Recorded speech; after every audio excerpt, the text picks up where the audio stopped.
What's the craziest thing you've ever seen on a football field? Oh, man. Like ever? Yeah. Huh. Could be practice. Could be just screwing around. Practice. Man, this is a great question. We had a play in high school one time. We have time. Okay. We had a play in high school one time. It was kind of like just like a regular practice in high school. And it was like a deep pass down the sideline that kind of went out of bounds.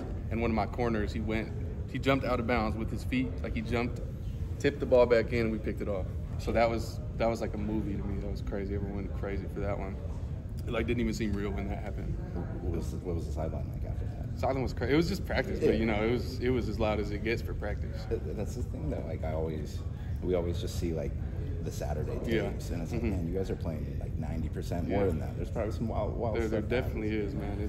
Who's the most athletic player that you've seen?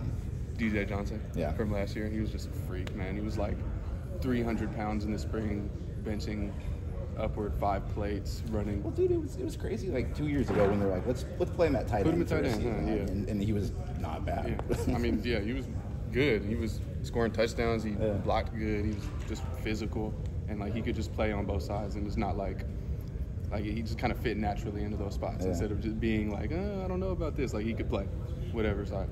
We've heard a lot today, and especially with Rand's contract extension, about like kind of family and culture and how close everything, and it can feel very cliche heavy because I think every program talks about that. But I was wondering, like, could you point to like any examples of like this is what we mean by that?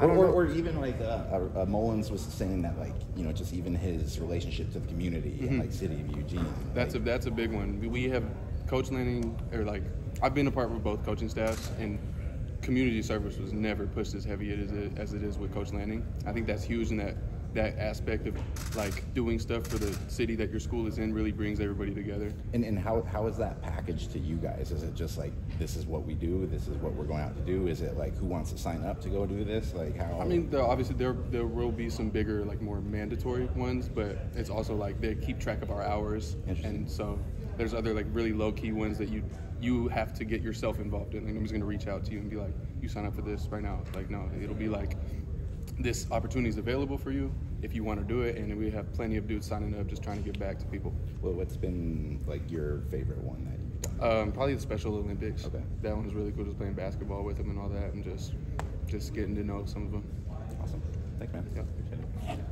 Jake, I wonder from summer and your experience here, if there's anybody that's maybe stood out to you that you think could have maybe a breakout year, or someone that could surprise them this fall. Breakout year. It could be a group, doesn't have to be individual. Yeah, I think our edge play will be really good this year. You know, we just have a bunch of dudes. We have dependable depth. We have freshmen that can contribute early. So I think that the edge piece of our defense will be really, really good.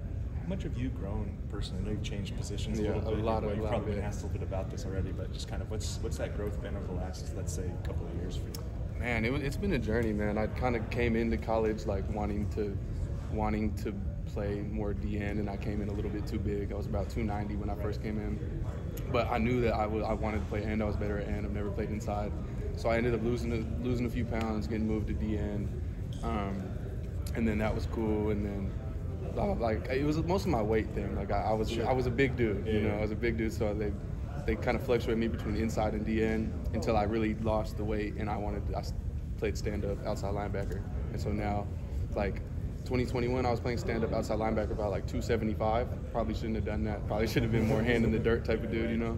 But, you know, I took nutrition really seriously this offseason and got down to like 250 lean muscle, and 250 right now? About 252, 253 around there, yeah. And just feeling way more comfortable in that stand-up position. All right, thanks, Jake. Yeah. Thanks, Jake. Appreciate it.